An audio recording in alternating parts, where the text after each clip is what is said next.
come from all around the world. All walks of life. All in search of that feeling, that emotion, that one thing that takes your breath away and leaves an impression that lasts forever. The time has come once again to gather for that universal rush. Now, buckle up and let yourself go.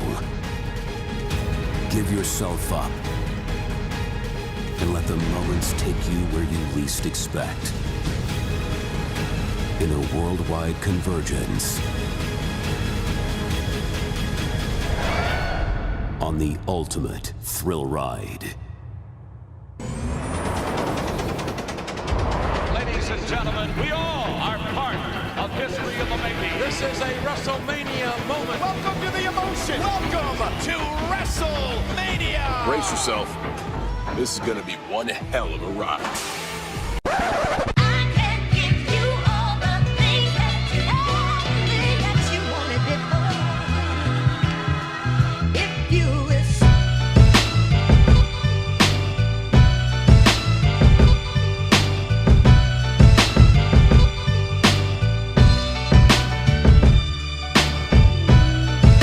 Welcome to Orsini's Uncensored Mind, and now your host, AJ Orsini. How the hell is everybody doing out there? This is AJ Orsini, and I am your host of Orsini's Uncensored Mind. We are here with episode 27, and can you smell it? Can you feel it? Are there goosebumps going just yet? We are here, balls deep. We are only 4 days left. We are halfway through WrestleMania week. This is a huge week for me and for my family and for my profession. And this is a huge week for everyone involved with this show. I want to take this time right at the beginning, right at the start, to thank all of you. If you haven't seen my video on Facebook, it was an Instagram post that got shared everywhere. Originally, it was an Instagram post, but if you haven't seen the video, thank you so much, especially if you're listening to this right now. Thank you so much for supporting this show, for supporting Orsini's Uncensored Mind. We are officially past the 500 download mark, the official number as I'm reading it right now. As of Wednesday, 2 p.m., it is at 516 downloads. Thank you so much for all of you out there who have been downloading, who have been sharing, who have been tweeting, who have been reposting, who have been doing everything in support of this show. Thank you so much for all of that. I put the video out, but of course Instagram could only do about 60 seconds worth of footage, so I wanted to take the time to expand more on the show and how the doings is going. And obviously, I say it every week, ajoum.podbean.com is the fastest, quickest, most efficient way to get your episodes of Orsini's Uncensored Mind, because that's where I upload everything. And then it RSS feeds into everything else. What's everything else, you say? My other platforms, where you can go on to iTunes, Stitcher Radio, Google Play Music, and, of course, the TuneIn Radio app to get your fix of Orsini's Uncensored Mind. As a matter of fact, my Podbean app today was not working, and I wanted to show my wife something on one of the shows that she had missed, so I was able to suture it to my leg. No, I was able to search it in my Google Play Music app, which automatically comes on my phone, and I was able to show her the thing I wanted to show her on that app. So it doesn't need to be Podbean. I've said it before. I do not work for Podbean.com. You can download the app. You can not download the app. I am not that invested. All I care about is whether or not you listen to my show. And for those who do, I appreciate you, buddy. I really do. So those are the different platforms, once again, that you guys can check out my show. And thank you for supporting. And we are right now 4 days away from the event, the big event, WWE WrestleMania. I still say it's 34. I know they stopped counting at 30, but if you're a real fan, you're still counting.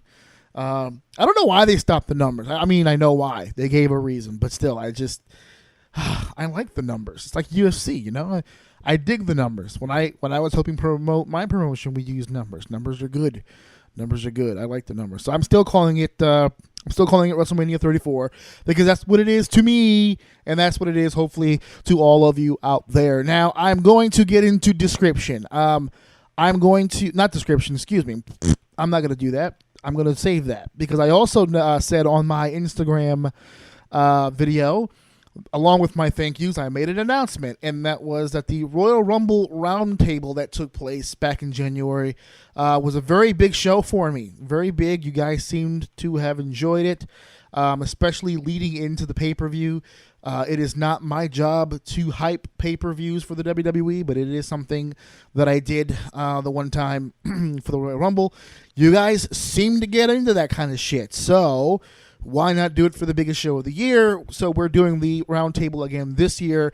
So this is a very busy week for me. I'm doing the show now for Wednesday the 4th. I'll be recording the roundtable on Saturday, which is the day before WrestleMania, and we will be doing our predictions on that. And then I will be airing it the roundtable episode around. I'm going to say around because I may be busy. But the goal is to shoot for noon. I'm going to play that noon for you guys to download, get your Orsini in before the big show, because, of course, as most of you may know by now, the WrestleMania main show will start at 7. It's a 5-hour show, and the pre-show, which I have already stated I'm not even watching, which is at 5 o'clock.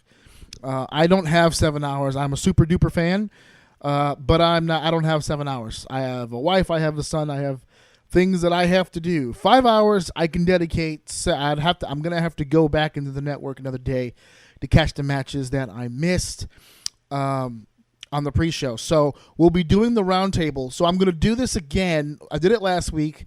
Not much has changed, but I'm gonna do it again for the sake of reference because I'm gonna be mentioning some of this stuff later. Of course, predictions, match card order, all that other good stuff will be taking place this Sunday at noon when we do the roundtable, and it won't be just mine. It will be my guests as well.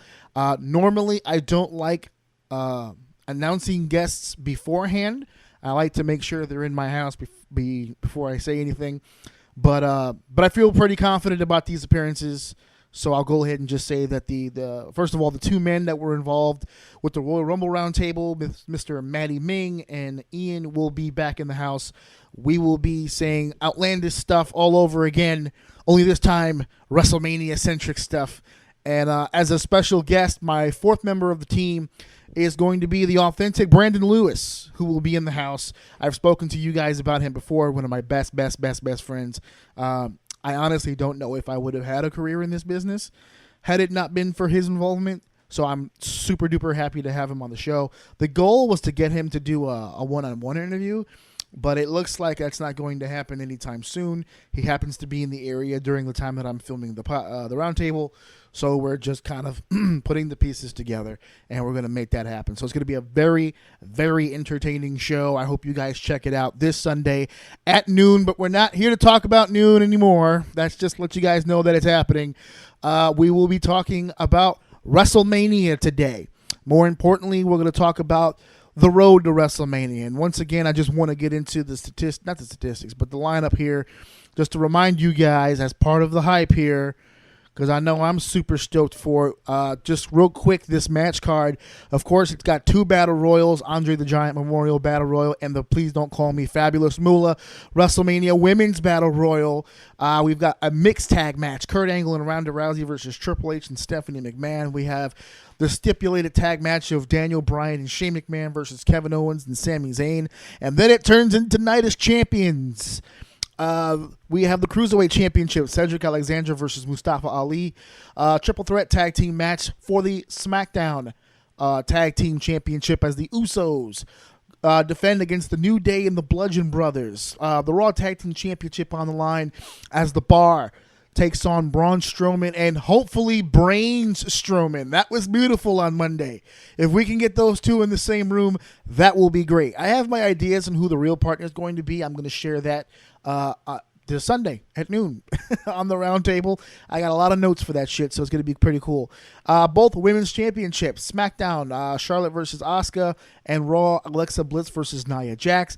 A fatal four-way for the United States Championship, Randy Orton, Bobby Roode, Jinder Mahal, and Rusev Day.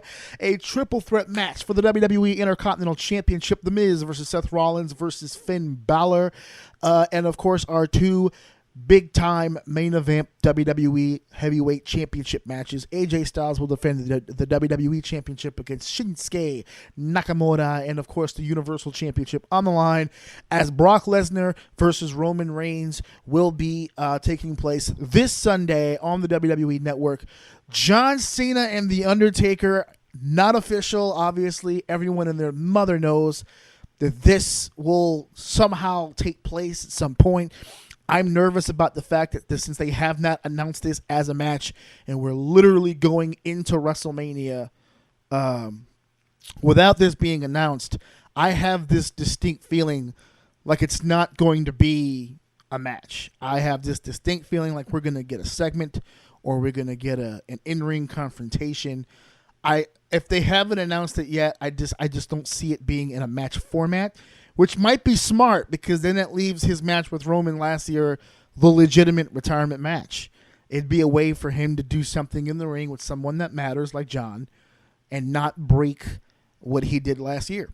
So that should be interesting. It's an idea, sneak peek as to where my head is for this roundtable discussion, because I'm sure when I bring that up, it'll be met with much disdain. But yes, so that's the card for WrestleMania. I did not get a chance to grab the NXT TakeOver card. It looks like a stellar card as well. And then we have the Hall of Fame on Friday. If you're in the New Orleans area, there is a litany, just a whole bunch of crap going on wrestling-wise in that area. I don't want to give all the love to the WWE. I mean, we have a lot of companies down in who are going to be running down in New Orleans. Beyond Wrestling, I believe, is making their WrestleMania weekend debut down there. The usual suspects, Evolve. I heard Progress is doing a show. There's a lot of different things. If you're not a WWE kind of fan, but you happen to live in the Louisiana area and you want to check out more shows than just WrestleMania, or you just don't feel like going to this big-ass building to see your wrestling, there are other options. I will have more info on that as we get closer to the weekend. I have a buddy of mine who's putting some stuff together for me, so it'd be a nice, easy list of things for you guys to click on and check out as far as independent wrestling goes for the weekend. I'm going to try to have all that out on my page, not my personal page, on the Orsini Uncensored Mind page for you guys to click on, take a look at, Taster's Choice if you happen to be in WrestleMania weekend or you happen to be in New Orleans for the entire weekend and you don't want to blow your whole load on the WrestleMania extravaganza. There are many other wrestling shows that you can check out that are going to give you different type of performances, different performers. It really is, WrestleMania weekend is just a haven for wrestling fans. So you're going to get that opportunity. I'm going to try to get that information out to you guys sometime before the weekend. Hopefully no later than Friday. It's not going to happen today. I'm probably going to do it as a separate post, possibly tomorrow, no later than Friday afternoon. So that's my contribution to the weekend. I got a lot of friends who are heading down there, both for work or for refereeing or for promoting. I wish everybody down there a hell of a weekend. Make your money, boys, and wrestling fans, go out there and get your entertainment on when it comes to the pro wrestling stuff. So that takes care of all that piece of business. I am out here being a salesman to the unknown, so to speak. But the main point of today, since I can't do the prediction stuff and I can't do the WrestleMania card discussion stuff, the main point of the day is the road to WrestleMania. And I think it's very important that you understand where I'm coming from on that. On that section alone, I think people should really understand.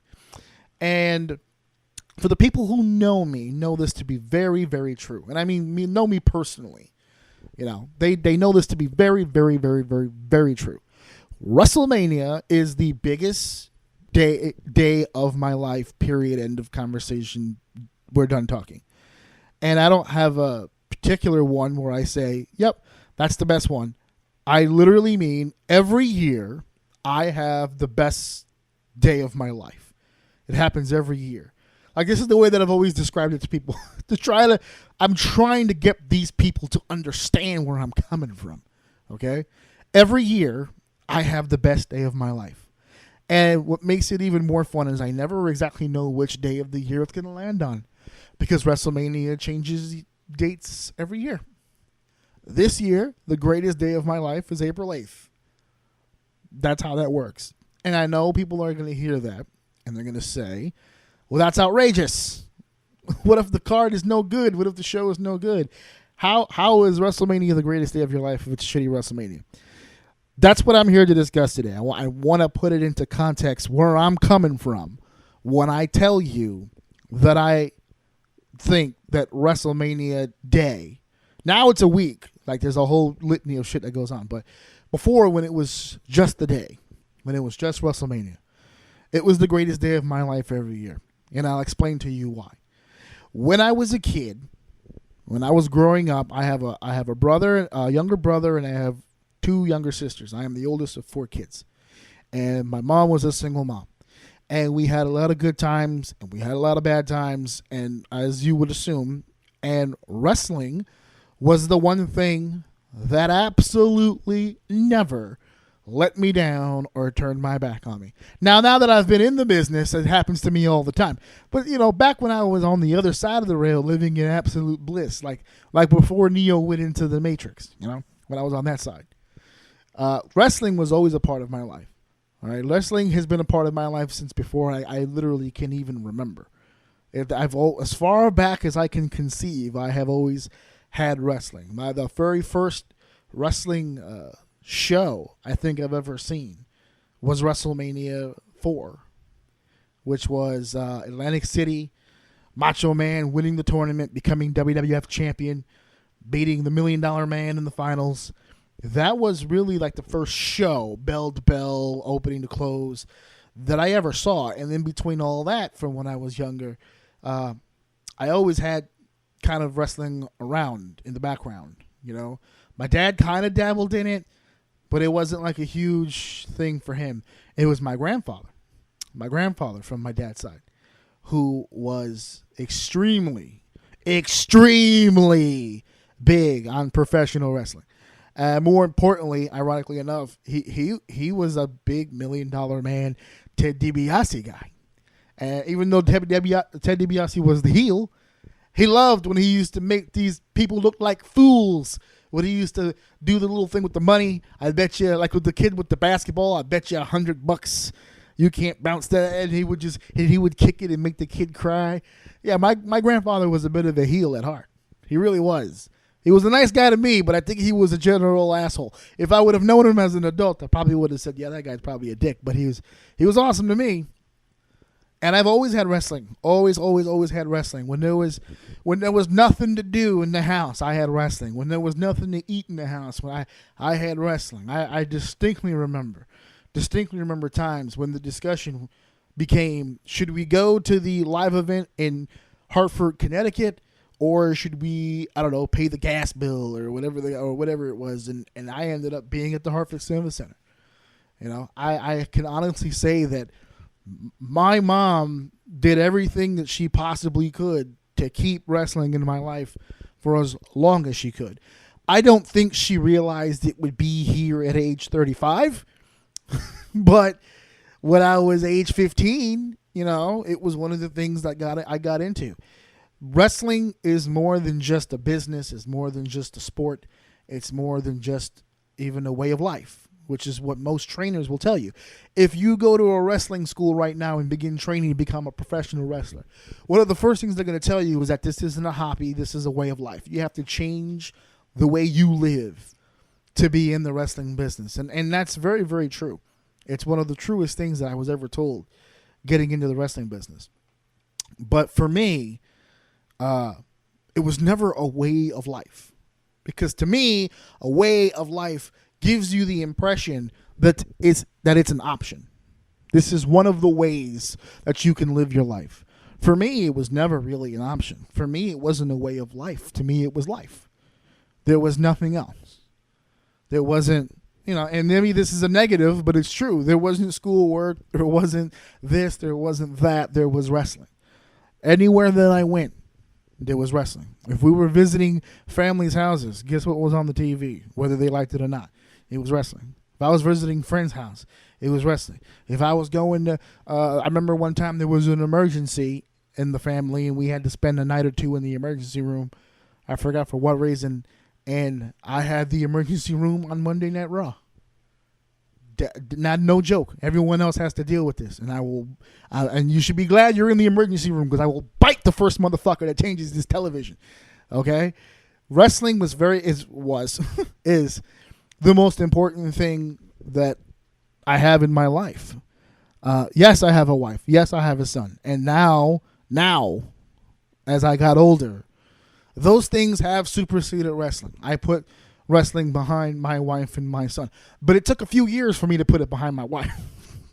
My son's the newest acquisition. He's only been here for 3 years. I've been with my wife 15.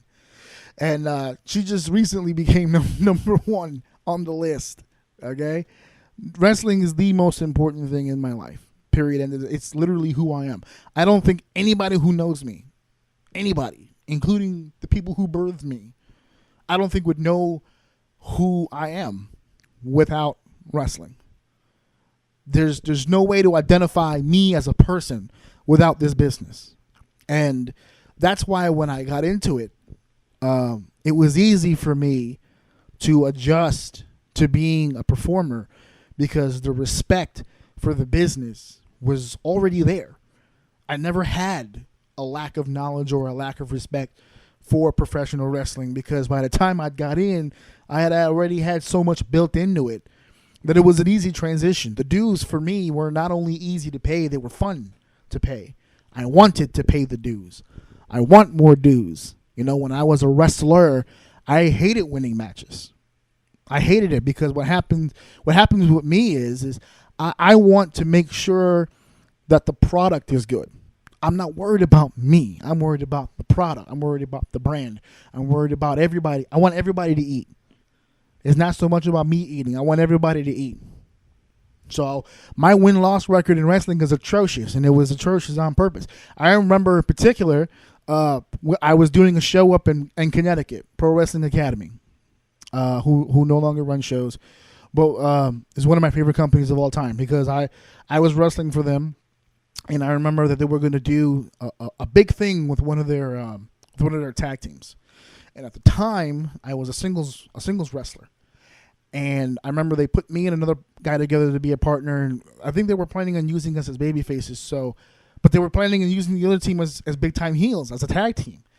So my thought process is, well, we're in a tag match, so we're in their world. Shouldn't be any reason for us to win. They felt differently. They wanted us to win. We went back and forth. What ended up happening is I ended up doing the job, because it was more important. I feel confident in my abilities and in my partner's abilities to still get over as singles. If we're in the tag team world, they're the tag team that you're going to be pushing here as one of your top tag teams. They're the ones we should be going over. And that's just the way that I always did it. I always did that as a performer. I was always worried about everybody else. I never worried about myself, ever. And it transitioned when the injuries piled up and I couldn't be a wrestler anymore. And let's face it, the skill was there. I was an okay wrestler, but I was never going anywhere as a wrestler. I mean, those are just facts. I saw the writing on the wall on that. Because like I say all the time, no matter how much passion you have, if you don't have the skill, if you don't have the ability to do it, you don't belong here. So as time progressed, I was such a team player. I got other opportunities. I got to call some matches as a commentator. I got to ring announce. I got to be an interviewer. I got to use my skills as a help, as a hand on a higher level. You know, I didn't have to just use my body and do jobs. I can help the other talent get over. I can help this guy get over. This guy can't do promos. All right, let me work with him. I'll get in front of a camera with him with a microphone. We'll work this shit out. Oh, he's a great wrestler, but he doesn't know what he wants to do as far as character, as far as gimmick. Cool. I'll DM this guy. Here's my fucking address. Come to my fucking house. Let's fucking talk gimmick. Let's talk characters. Let's get you on the right track. Oh, this guy is a good wrestler. This guy's talented, right? He's got all the right moves. He's got the right gimmick. He's not getting any exposure. He doesn't know how to expose himself. Cool, bro. Grab your gear bag, hop in my fucking car. I'll drive you to the next fucking town, and we'll get your ass over. I've done that for years. For years and years and years. If you go to my YouTube channel, all it is me talking up other people. I don't have one promo. Or all I'm talking about is me. All I ever talk about is other people, which is how we came across this podcast. Because when the bookings had to come to a halt because of all my personal stuff, it was either do the podcast or just basically be out of the business, quit altogether, and just go on with my life. And that was something I didn't want to let go of, and it's something my wife refused to allow me to let go of. Hence why we started the show. So my road to WrestleMania is very important to me. WrestleMania is very important to me because WrestleMania is the show where the best of the best of the best perform. Okay? You may agree or disagree with that statement because in 2018, the word best is very, very, very loose. Okay?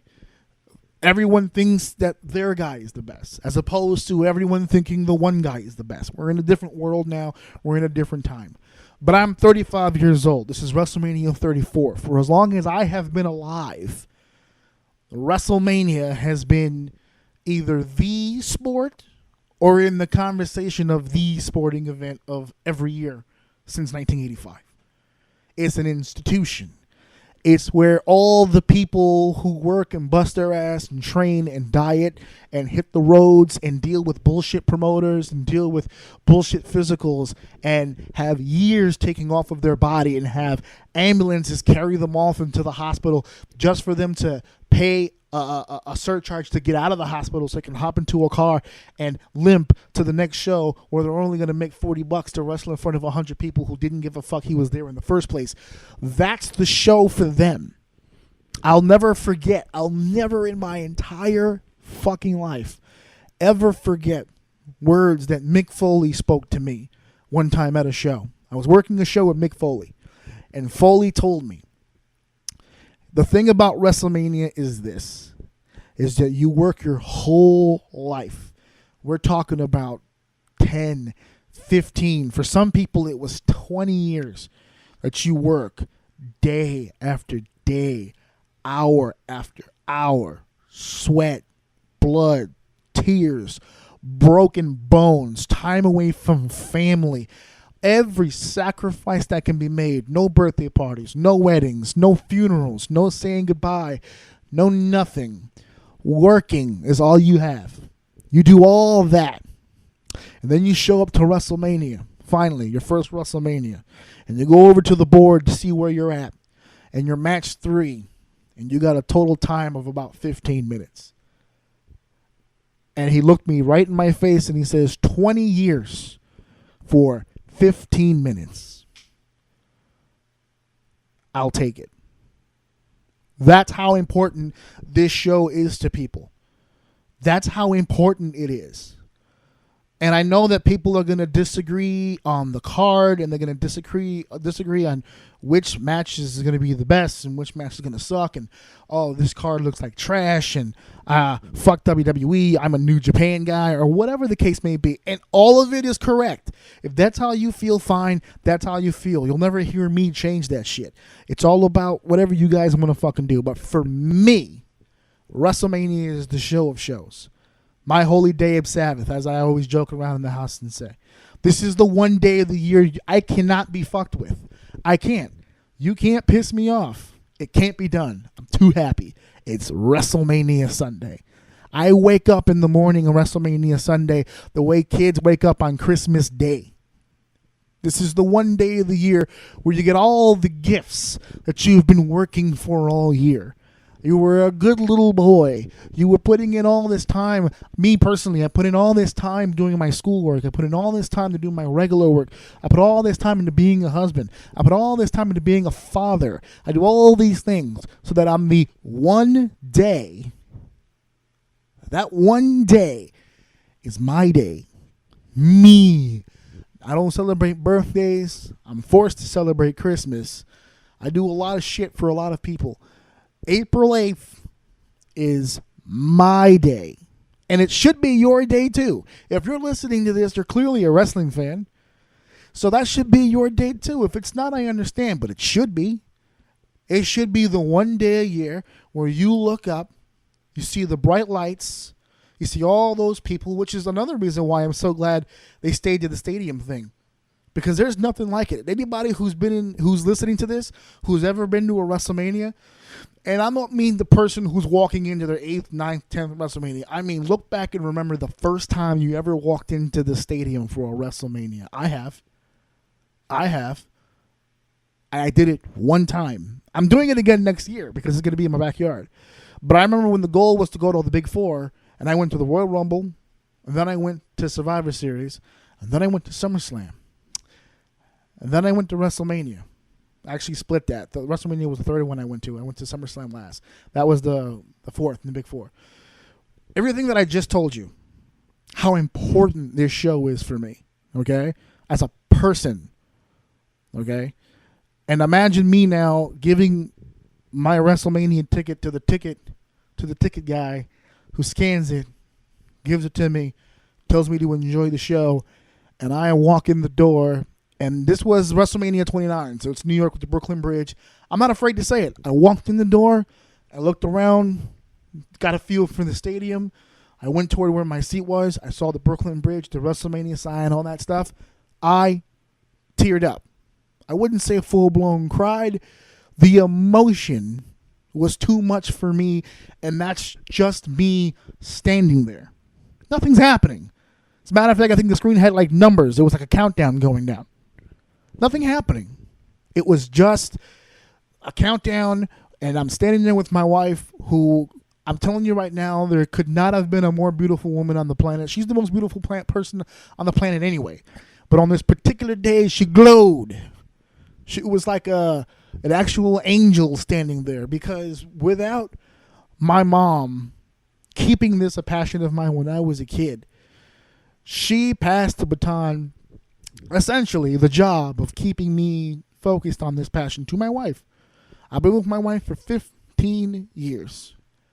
The only wrestling anything she did when she was younger was, I think, a little bit of DX stuff in school when the boys would taunt her and her friends with the whole suck it thing. She knew almost nothing about it. Now she knows too much about it. She knows everything there is to know now, 15 years of being a wrestling fan with me. But she has completely 100% has been by my side, bell to bell, so to speak, if I could use wrestling terms, during my whole fandom as an adult. I met her when I was 20. I'm now 35. She's been to every event that I have ever been to in the last 15 years. The seat next to me has always been filled. The ritual of the hug and the kiss during pyro or during the signature, whenever the show's about to start, we just lean over and hug and kiss and buckle up for another one. It's what we do. You know, that long-term relationship shit. And she's always been there for me, and you guys have heard her on the show. She rattles off information off the top of her head, and she's just the best. My mom was the best, and now my wife is the best. That's the reason of why I'm the man that I am today, between WrestleMania and wrestling, and my wife and my mom and my brother, who's supported me this entire time, even with this podcast. He's heard every episode there is to hear. My two sisters who will always support me no matter what. I'm not one of these individuals in the wrestling business where, you know, the story is no one believed in me. I'm going against the grain here. You know, I'm going to prove everybody wrong. There's not a single person in my entire life who has ever met me personally, who knows me personally, who ever thought I couldn't do this. If anything, it was the opposite. People were pissed off that I started so late. they were looking at me like, what the fuck took you so long? And now it's kind of on my bad, because the motivation wasn't there. But WrestleMania, by far, not even close, is the biggest day of my life. And that's not me being a mark. That's not me being overly obsessive about the WWE. That's just me saying my feelings for what they are, which is the whole point of this show. For me to have an outlet and for me to explain. This is the first time I'm explaining this to people other than my own family and friends. You know, you guys have kind of become like a separate family to me during this whole process. 500 plus downloads. I got a bunch of people following me online. This has been immense, and this is me now opening up to you and opening the door up to you guys to learn a little bit more about me, the person. Because I can sit here and shoot promos all fucking day and tell you guys all the things you want to hear. I can tell you guys that Omega and Okada are going to make an appearance at WrestleMania. Right? That'll be the headline. Orsini thinks Okada and Omega will be at WrestleMania. ... Download here. I can do that. I can suck your dick if you want it sucked. I could do that, but that's not what I do.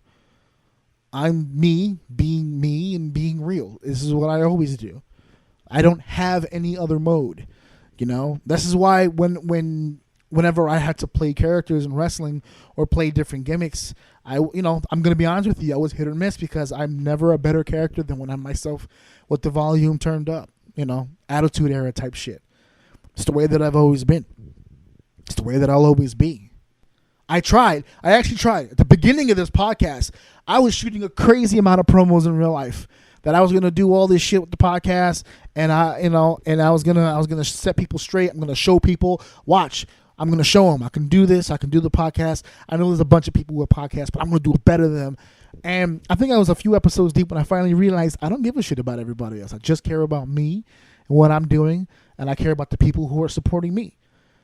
And when I first started this, there weren't that many people who were supporting me. Now, it's a whole lot better, and I got a whole lot more people supporting me, and I hope more and more people support me. And I want to thank you guys at the end of the day for that too. So I hope by now you have a better understanding of where I stand when it comes to this show. This show is super important to me. Super. My family treats it like a holiday. Even my son's 3. And to be honest with you, I don't think he's that big of a wrestling fan, but WrestleMania, he gets. He's been getting that since he was born. My son wasn't even 2-3 months old when he went to his first wrestling show that I was working, that I was ring announcing for. There is no feeling in the world, and unless you're a performer in some form or fashion and you understand where I'm coming from. But if you're a fan and you've never done this and it's been your passion to do it for forever, can you imagine everything I just told you about how much this sport means to me? And I was standing in the ring in a suit with a microphone controlling hundreds of people, and I look down in the first few rows and I see my newborn son. Can you imagine how that felt? My son, my wife. You know how many times I've done shows with my family, my brother, my sisters, my mom. We're all sitting front row for my first few shows. All the years of wrestling, all the stuff they ever heard me say, and how big of a fan I was, and now here I was working. And I'm introducing Chavo Guerrero, a guy that me and my brother grew up watching, and Shane Douglas, and all these different talents from all around the world. One of my favorite wrestlers of all time before I got in, AJ Styles. And then we fast forward all these years later, and I'm working with AJ Styles, and I'm interviewing AJ Styles, and I'm all over YouTube with AJ Styles. And this is me again giving you the emotion, giving you the feeling behind what I'm doing, how I'm doing it. You know, and this is how important, and that's just me working a show in a gymnasium. When I walked into that building, WrestleMania 29, 80,000 people, man, that's the fucking pinnacle. That's the pinnacle. I can only dream. The closest I'll ever get to that was that day when I bought a ticket. And I work hard, and I travel. I pack up my car, and I go to places, and I make dates, and I make bookings, and I work with great talent all the time. And I will never get there. That's how exclusive that shit is. That's how special that shit is. So as fans, I hope that all of you can understand where I'm coming from with that. And I hope that you guys can feel where I'm coming from with this show. We can all disagree about the show. I have bad WrestleManias that I remember. I got great WrestleManias that I remember. But that's not the point. WrestleMania is the point. It's the one day of year where everyone gets together and has that one interest. It's like the Super Bowl. People who don't watch football all year, they watch the Super Bowl. You can not watch wrestling all year. There's a good chance you'll be interested in at least seeing WrestleMania. And I was going to keep this episode short. And I just got through a lot. Everything that I just said, by the way, was planned. I'm not flying off the handle here. I just really wanted to beat home my feelings on that topic when it comes to WrestleMania, what it means to me. But because there's not really much for me to discuss this week. I mean, I know there's different things going on, but my mind's on WrestleMania, and I'm saving my bullets, for that chamber that's going to go down at noon this Sunday. We're going to get into a real deep conversation about that stuff. But there's one more thing I want to talk about before I get out of here. And there's a certain group of people that I feel like we may be leaving behind. And it's unfortunate and it's unfair. And I want to shed some light. Okay? Because I just spoke to you pretty much 35 minutes straight of, or about 30 minutes, I should say, on my personal feelings on the show. And that's always the way it's kind of been for me. And I'm starting to realize that now as an adult. That I've always made WrestleMania kind of about me. I include my family in it, but let's face it, I really truthfully, like if I'm being real, let's continue this realness train that I'm on right now with you guys. I've really kind of made it about myself. When in all actuality, like I just mentioned, 80,000 people at MetLife, millions around the world that are watching now on the WWE network, not to mention before when it was all pay-per-views and buy rates. This is the one show of the year everyone's watching. And it's unfortunate, not just from the WWE's aspect, but from my own aspect as well, that everybody includes everybody. And not everybody has the best opportunity or capabilities of seeing the shows the way that you or I get the chance to see these shows. So I put out a status because I got a little curious. Something sparked my interest. Okay, I put out a little status about disabilities. And I wanted to talk about that. See, what sparked my curiosity about it is I'm currently taking education classes in college, okay? Studying to become a physical education teacher, okay? So part of the education class that we were learning about is I had to do a paper and a presentation on children with disabilities. And the topics ranged, but my topic with my group, it was a group project, was deaf and hearing impairment. And we had to learn about what the kids go through to be assessed and to be put into schools and how to adapt to schools without any hearing or with very limited hearing or completely darkness hearing, nothing at all whatsoever. So we were learning all the different ways we had to explain it and all this different school stuff. But that was school stuff, and it had me thinking. Because with the exception of the Warrior Award, where they all get out there and get dangled in front of people for philanthropist purpose. There aren't too many people, podcasts, television shows, that really talk about the difficulties for that other group of fan. Okay, the one that are dealing with daily struggles, would have disabilities or hearing impairments or visual impairments or who are autistic or chronically depressed or anything like that. There aren't too many stories on the wrestling fan that deal with everyday life stuff, okay? Medically anyway. Who have to deal with the medical stuff every single day and yet still have their fandom. It's easy for me to be a fan, especially since I'm now involved in the business, so it's becoming even easier. I get to meet my heroes. It's cool stuff. But there are a lot of kids out there, a lot of adults out there who have the same passion I have, who have the same want that I have, but they don't have the free range of motion that I have, or they don't have the vision that I have, or they don't have the mental cognitive capacity to do what I do, So I put out a status on the social media stuff, if anybody had any stories of what it's like to be a wrestling fan whilst still dealing with any kind of medical impairments or disabilities, and I left it pretty specific to that, but you know what? From the messages that I got, it ranged. I got messages, I got emails, I got comments.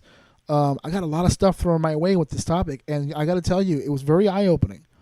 Very eye-opening, and it actually made me feel a little sad about myself, because I never even thought till, a week ago, to even ask this question. Well, what is it like on the other side? So I spoke with a lot of people. There was some people who wanted to tell me their story, but felt a little odd about me sharing the story on the show, which I completely understand, and I never want to disrespect somebody else's struggle.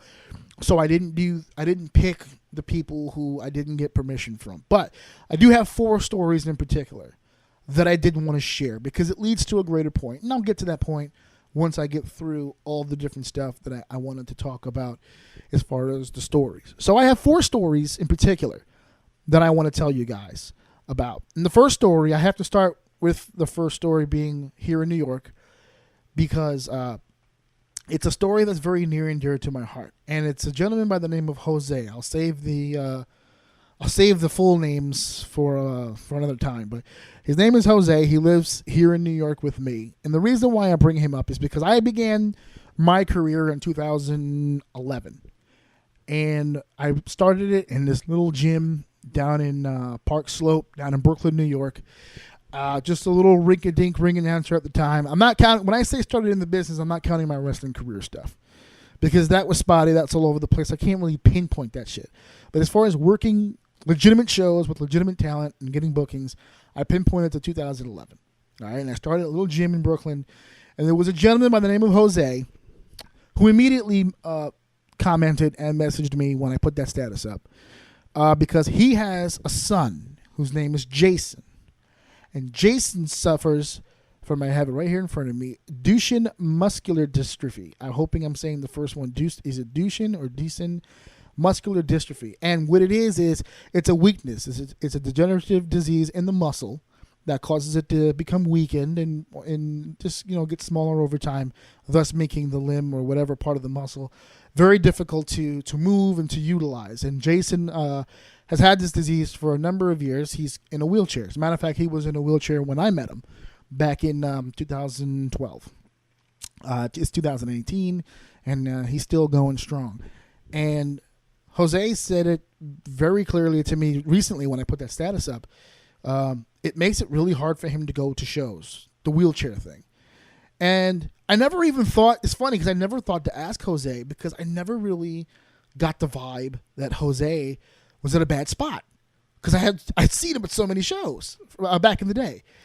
And it never dawned on me that it was as difficult as he kept making it out to be. I just thought that, well, not that it made it out to be, I just never thought it was difficult. I just saw him at so many. I didn't know the story behind the deal. And the thing about it is the building that he was going to see me perform was on a second floor, and you had to come from the street up some steps, up some steps, and then into the gym. And we're talking about a wheelchair now. So essentially, someone's like picking Jason up, and then someone behind him is picking the chair up and walking up the steps, and he's there pretty much the whole time. And the facilities there were garbage. I mean, we had bathrooms, but it wasn't the best facilities in the entire world, if you know what I mean. And it was just a difficult time for him and for his son. But during the shows, the guy was a menace. I remember in a good way. He was very loud, very vocal. Jason is a little older. He's a little older on the scale, if I'm not mistaken. He's, if not an early teenager, just about to become. And he was always a great wrestling fan, and he was one of my original fans. And I could never ever repay him being Jose and Jason for their support from the very, very beginning. They have supported me literally the entire duration of my career, and I could never ever repay them for the support they've given me. And I just love the fact that I put this status out, and he was one of the first ones.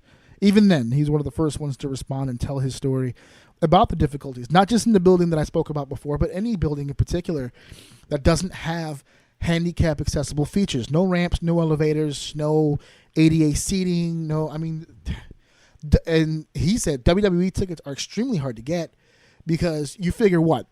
At a Madison Square Garden is about a 18,000 seat building. ADA sections have to have a limited amount of areas, right? Because they're not seats, they're areas. And those tickets are limited. So out of like 18,000 seats total, you're probably looking at 1,000, maybe less for 88 tickets. So anybody, and we're in New York, whole lot of handicapped people here. So, I mean, if you don't get, you talk about limited tickets. I mean, you're shrinking it down to the 1% here. makes it very hard to go to WWE events.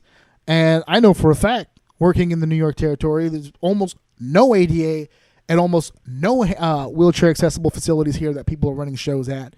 So that makes it impossible to go to indie shows as well. So from what I understand from Jose, they really haven't been to shows in a long time. And I asked the question, I said, well, does that really affect his fandom? You know, I asked that question to a lot of the people. It was like, do these disabilities affect your fandom? And for Jose and for Jason, no, they say that it didn't. They say that it didn't, and he's still a huge fan, and they still do everything in their power to make sure that he enjoys himself and still follows his favorite wrestlers. And he's waiting for that day when they can head back to the shows. They're not going to give up. They're going to keep trying and let him enjoy his passion and keep him motivated. And I support that. I don't want Jason to lose his fandom over what is obviously a huge limitation, but he's overcome so much. Jason has.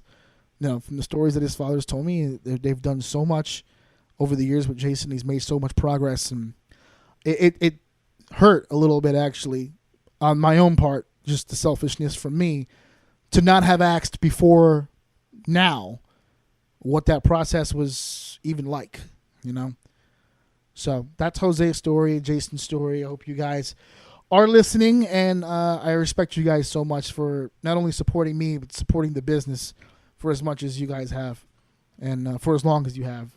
And I thank you guys very much.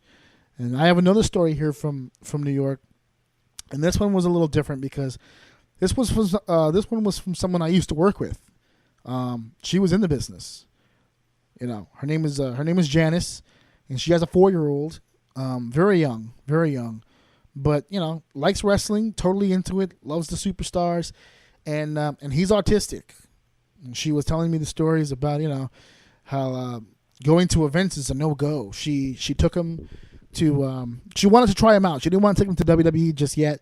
She took him to a few indie shows, and the noise and the commotion and the pounding and all that stuff, it's just too much for him, and I get that.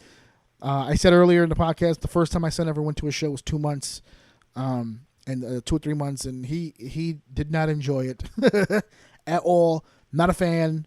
Maybe that's why he doesn't like wrestling now. I may be onto something. I might have exposed him too soon. But her son's 4, which is a little older. They're a little bit more comfortable with banging, but with his autism, I'm sure that causes way more problems than it helps. So she was telling me about that, about how sensitive he is to those sounds, and how hard he is to wrangle, just in general, let alone at wrestling shows. So I want to thank Janice for reaching out as well and telling me her story, and coming as a parent of an autistic child, and sharing that love, because obviously I've known Janice a long time. I know she has a passion for this business. I've seen her take some wicked bumps, and her payment to the wrestling gods, and to have a son with autism, and being a parent to him. Her son's name was Owen. To be a mother to Owen is just nothing short of heroic. It really is. I deal with children who have disabilities all the time. You would be surprised how difficult it is for parents to deal with mental deficiencies like that, and the strength that it takes. So for her to not only not let it affect her career, but to see that he's still a wrestling fan in spite of the noise stuff, and still encourage it and still expose him to it, just like my mother did for me. So she is also on my hero list. She is also on my hero list for everything that she's done for her son, and thank you for sharing that with me. I have 2 other stories here, and neither of them are from New York. I have one from North Carolina and one from Missouri, and we're going to lead over to Missouri because it ties into a little bit of what I just spoke about with Janice. Another one of my heroes, Arissa from Missouri, messaged me, and we had a nice little conversation. It was more of an interview. It turned into an interview. At first, I wanted to have a conversation with people, but to be honest with you, it turned more into an interview. And Arissa has a 6-year-old son with autism. He was diagnosed when he was 2. Still mostly nonverbal, but he communicates well. And she was a wrestling fan before him and a wrestling fan after. But she has a son who's 6 with autism, and he loves wrestling. He loves wrestling. He loves the characters. He loves everything that he sees on TV. Mom, Arissa, has been a fan her whole life. Her father got her into it, even down to the indie stuff. Been to a lot of the promotions and stuff. Had dreams herself of becoming either a wrestler or a manager, but she had spinal surgery when she was 14, and that went with that. Listen, Arissa, if you're listening, it was a message to you, sweetie, because I didn't get the surgery, but now I feel like I need it. So you saved yourself some medical bills as far as the wrestling business goes. But she's another one of my heroes. Her 6-year-old name is Faustino, and he loves wrestling. And his favorite wrestler is Cesaro. He even does the punches. He does the battle tank pose with Cesaro. So for all you fools out there who didn't understand what the purpose was of the hand gestures, there it is. Okay, the kids love it. All right. Now I know it's a little odd that kids would love to mimic a Swiss battle tank, but play along here. It's wrestling. Okay, and she was also telling me when he was 2 and he was diagnosed, they've kind of been, iffy about the different things he's exposed to, but wrestling was something that he took to. And she gave me a story of when she took, because they're in Missouri, so obviously the biggest venue there would be Scotts Trade Center in St. Louis. So she was telling us about a story about the one time they did take him to a show. And the one time they went was actually a private box setup, which I thought was interesting. This was the one that I kind of pushed to tell the story of because earlier with Jose's story, the ADA section and the wheelchair capacity stuff was a little difficult. Now, Faustino does not need a wheelchair or ADA, but his audio sensory is through the roof.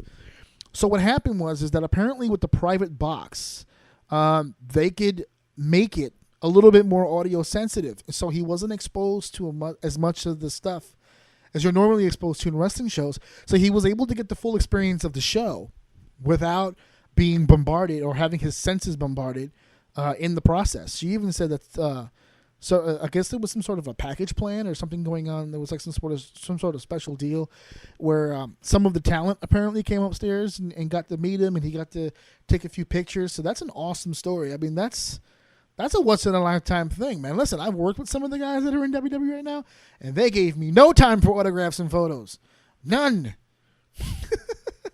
I can still remember now because I never took photos with people, but my wife did. My wife is evidence of the people that I've worked with because she took photos with all of them. I remember trying to get Kevin Steen to get a photo with my wife, and it took some pulling, but he did it. We have it. We have the picture. But so for the talent to come up and say hi to Faustino and to the family, that's some good stuff. Good stuff on the part of the WWE. And Arissa, if you're listening, because I am going to be tagging you in this, so if you are listening, thank you so much for sharing your story. And it's such a good story. I know you guys said that he also likes to beat up pillows. All these kids are beating up pillows. What's up with the pillows? There's some bad pillows out there. Bad pillows. And you guys are beating them up, so that's pretty good. Apparently, Arissa and her child watch Raw, SmackDown, and New Japan regularly, which is what I'm told. I was told that by his mom. They watch New Japan regularly. So you guys have got me beat because I don't watch New Japan regularly. So, I mean, if he's beating up pillows after watching New Japan, that pillow's getting his ass kicked because there's not a whole lot going on in Japan besides beatings. So I don't think he's working that pillow. I think he's punching that pillow in the face. If you can have a face on a pillow, Faustino's probably punching it. So thank you, Arissa, very much. Arissa from Missouri. We're gonna end up here real soon, but I gotta get into this one because this one was very important as well. This last story here is from Melissa. Melissa from North Carolina, originally from New Hampshire, currently residing in North Carolina. That's the ring announcer in me. I have to, formerly residing from New Hampshire, currently living in North Carolina. This one was a very different story because, and I think she has a very good point. It's discussed very much, I should say. Melissa suffers from PTSD. For those of you who don't know, post-traumatic stress disorder, and she got it during her time in the military. I asked for comments and messages, and I was wondering if anybody could send me an audio clip, and Melissa did send me an audio clip. So I'll give her the opportunity and the floor to discuss specifically what the PTSD does for her at wrestling shows. Hi, my name's Melissa, and my disability is PTSD. And the way it affects me at wrestling shows is that I don't handle crowds well, which is the entire point of a wrestling show. I don't handle crowds. I don't handle pyrotechnics well. I don't handle sudden pops of music. It makes it so that I'm very limited in that I only go to indie shows because all of that is very much toned down. My PTSD also causes me to be very hyper-aware. So I track all the movement around me except for what's in the ring. I track the person in front of me, next to me, behind me. I'm aware of everything that they're doing, but I'm not aware of Josh Briggs throwing Eddie Edwards across the ring. And aggressive fans also tend to be a huge problem with me, and I understand. You have the heel that comes out, and you want to curse him out and tell him he's a terrible person. But that sudden aggressive behavior is also a huge problem with my PTSD, and it's actually caused me to leave events early.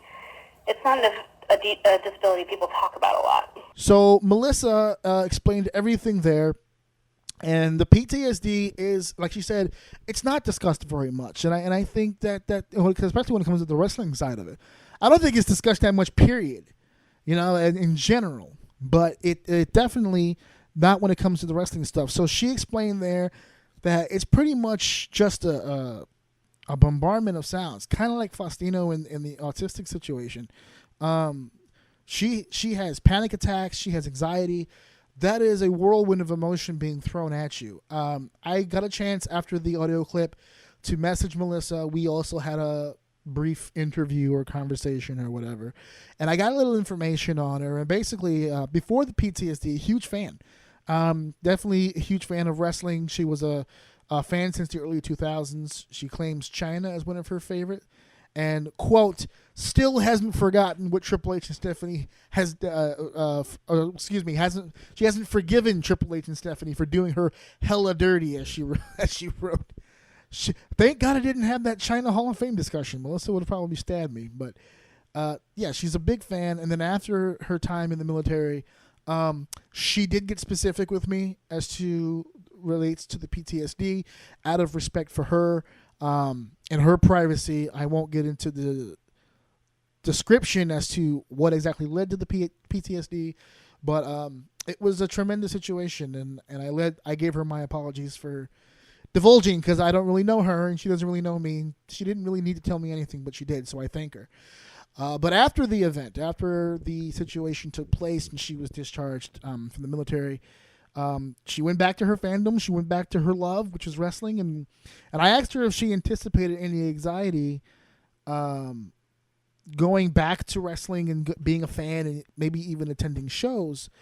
And she said that she anticipated some anxiety, but it far exceeded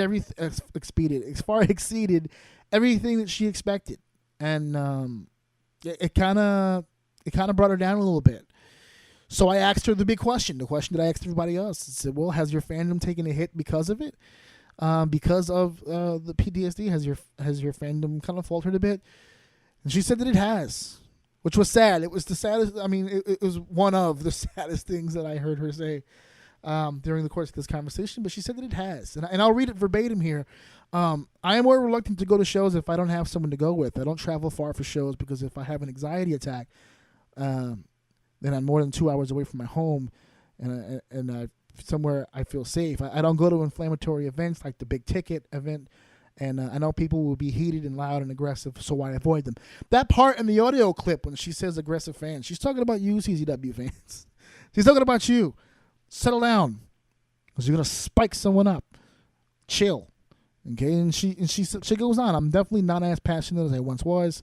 I still support and interact with indie wrestlers I like on Twitter and whatnot, but it's hard to make myself go to events or even go to merch tables because of crowds around and said table. These are the people, folks. This is why I wanted to tell these stories, and I want to thank Melissa for sharing her story with me and giving me the audio clip for you guys to hear her voice and hear her tone and hear her tell her side of the story here. These are the people I think sometimes we forget on our road to WrestleMania. You know, all 4 of these stories are involving people who will more than likely be watching from home this Sunday. And they'll be rooting on their favorite wrestlers, and they'll be taking in the pomp and the circumstance and the videos, and they're going to go Monday morning, the next day, and deal with everything that we just talked about. And they'll be doing it with a New Day shirt on, or a Shield shirt on, or whatever the case may be. I mean, they're a part of the group. You know, I consider myself still a fan. If you're listening to this show, you're probably still a fan. And I feel like sometimes we lose track of the brothers and sisters that are a part of this fraternity, and they get left behind. And I feel just as guilty as everybody else. I'm not judging, and I'm not passing judgment on anybody who's listening to this and saying that we need to do better, but we need to do better.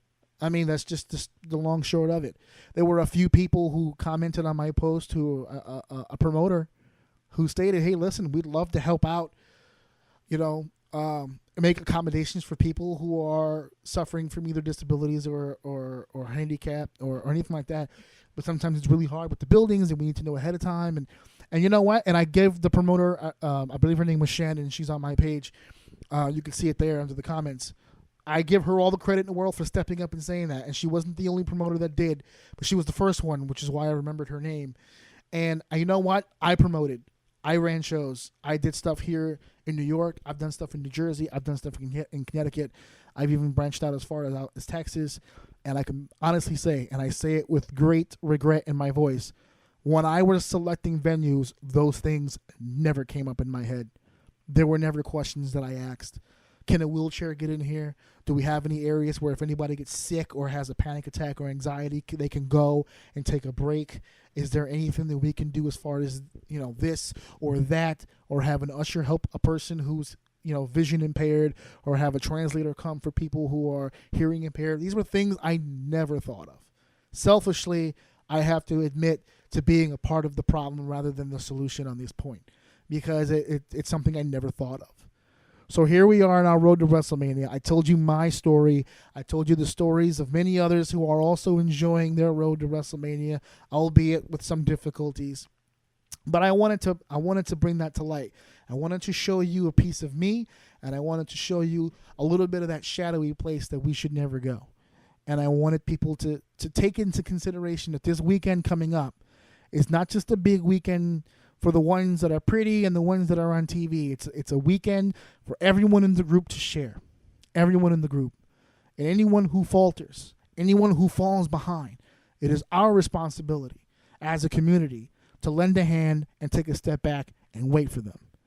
It doesn't matter the disability. It doesn't matter the impairment. It doesn't matter what you're involved in. It doesn't matter what your time in. When you wear that shirt this weekend that has the WWE logo on your back, when you put the unicorn headband on, when you put the foam finger out, when you put the decorations out, when you put the snacks out, when you turn on your Xbox, when you hook up your laptop, when you set up your Roku, when you put the network on this weekend and you watch TakeOver and you watch the Hall of Fame and you watch WrestleMania, don't forget, everyone's invited to the party.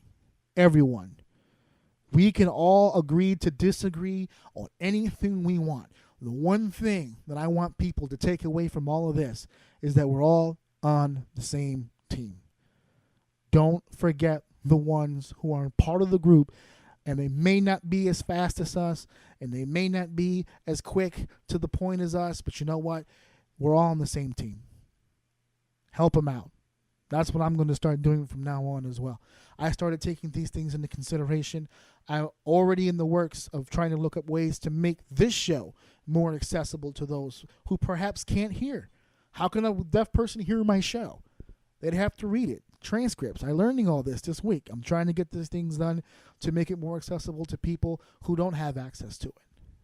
So we should all be conscious of that. Let's enjoy this weekend, but let's do it together. As a team, as a squad. That way it's more enjoyable for everyone. So thank you guys for listening to episode 27. I hope you guys enjoyed this. I hope you guys had some food for thought here. And I will be back again. Listen to me, folks. I will be back with my boys. Okay? And I'm trying to get a female that's not Mrs. O, by the way. I had Ivy Roman on, the Silver Queen, and good reviews from that. I'm trying to get a female performer on the show. We need to hear some different opinions here. Okay, so, but this Sunday will be Boys Night. It will be Maddie Ming, it will be Ian, and it will be Brandon Lewis along with your boy, Orsini. And we will be there rocking this noon. And I will still have a new episode next weekend. So today is 27. The Sunday will be 28. And then Wednesday will be 29. So thank you guys so much for listening. Thank you for downloading ajorum.podbean.com. And we will catch you this Sunday at WrestleMania. Anyway, house. Listen to my daddy so. Or see me the SMI.